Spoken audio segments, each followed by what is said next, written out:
See our next question. If C is the midpoint of AB and P is any point outside AB, then we have to find which of these conditions hold. So इस question को आप लोग attempt कर सकते हैं vector algebra के through भी।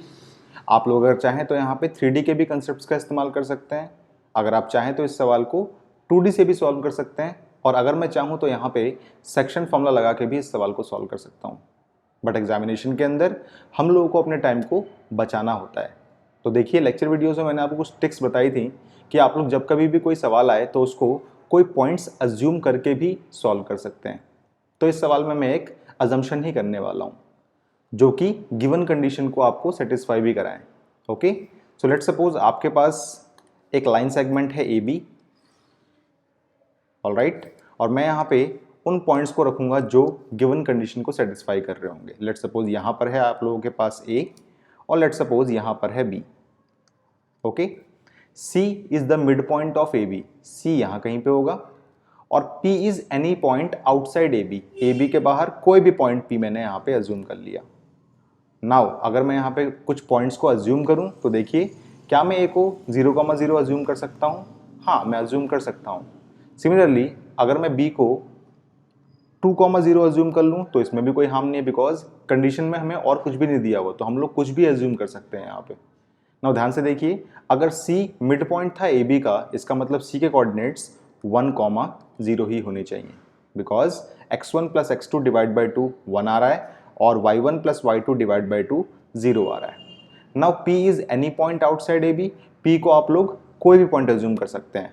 ठीक है, ध्यान से देखिए, मैंने सारे के सारे पॉइंट्स को x एक्सिस पे लिया है, तो मैं यहाँ पे भी 3,0 अज्यूम कर सकता हूँ। आप अगर चाहें तो 4,0, 5,0, कितना भी 0 अज्यूम कर सकते हैं यहाँ पे, नो डाउट। अब आप देखिए इस डायग्राम के बेसिस पे कौन सा ऑप्शन कंडीशन को LHS इक्वल टू RHS आपके साथ दे रहा है।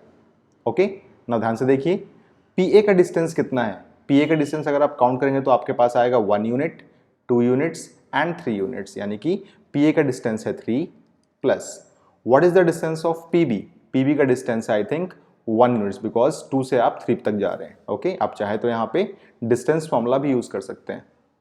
सो 1। ओके, सो LHS में आप लोगों के पास आ रहा है 4 units. Alright, now what is the distance of PC? PC का डिस्टेंस आपके पास है 1 यूनिट एंड 2 यूनिट्स। ठीक है, तो यहाँ पे आपके पास आएगा 2 इंटू में 2 यूनिट्स, यानी कि 4 units. So LHS equal to RHS यहाँ पे हो रहा है, इसका मतलब ये ऑप्शन तो अभी तक सही है। नाउ आप लोगों को यहाँ पे अदर ऑप्शंस को एलिमिनेट करने की कोशिश करनी है। देखते हैं हम लोग क्या अदर ऑप्शंस भी इसको सेटिस्फाई कर रहे हैं। अगर सेटिस्फाई करेंगे देन हम लोग कोई और पॉइंट्स लेके इसको सॉल्व करने की कोशिश करेंगे। ओके, नाउ PA, अच्छा एक और चीज़ याद रखिएगा, अगर आपके पास ये MCQ क्वेश्चंस हैं, ओके, और अगर आप लोग ऑप्शन एलिमिनेशन टेक्निक अपना रहे तो आपको लगेगा कि हम लोगों का एक ऑप्शन सही हो गया, बाकी के ऑप्शन गलत होंगे, बट याद रखिएगा हम लोगों ने यहाँ पे कुछ एक बस एग्जाम्पल लेके इसको सॉल्व करने की कोशिश करी है। ठीक है ना, लेक्चर वीडियोस में मैंने आपको बताया है कि जब कभी भी आप लोग ऑप्शंस एलिमिनेशन टेक्निक को अप्लाई करेंगे तो अगर कोई ऑप्शन गलत हो गया तो नो डाउट वो पूरे एग्जाम्पल्स के लिए गलत होगा, लेकिन अगर कोई ऑप्शन आपका सही हो रहा है इसका मतलब जरूरी नहीं कि उस क्वेश्चन का वही आंसर हो, उस पर्टिकुलर एग्जाम्पल के लिए हो सकता है वो ऑप्शन सही हो रहा हो। ठीक है ना, लेकिन सारे एग्जाम्पल्स के लिए हो सकता है वो ऑप्शन कहीं ना कहीं पे गलत भी साबित हो जाए।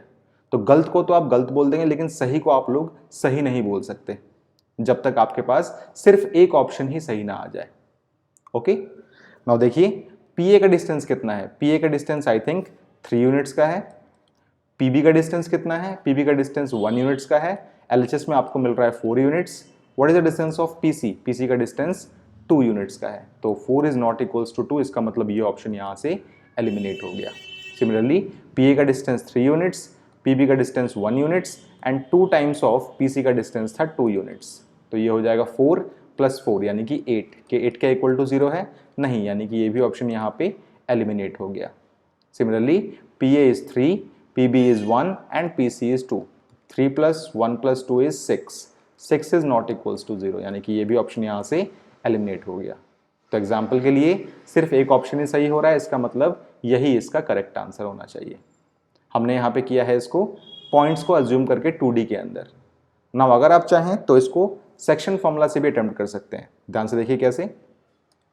आपको एक लाइन सेगमेंट ड्रॉ करनी है जिसका नाम आपको रखना था ए बी, ओके, ए और बी, ऑलराइट, और पी आपने कहीं पे बाहर एज्यूम कर लिया और गिवन था कि C is the mid point of A B.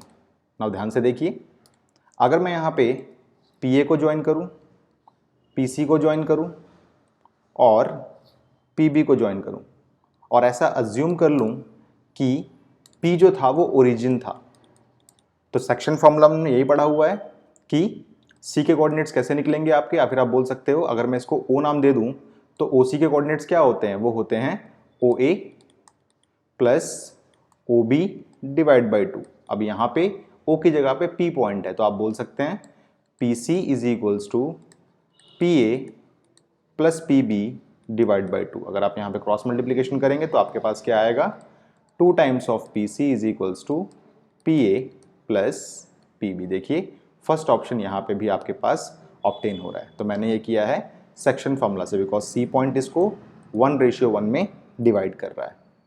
Okay, सो इस तरीके से आप लोग ऐसे क्वेश्चंस को अटेम्प्ट कर सकते हैं। ऑलराइट।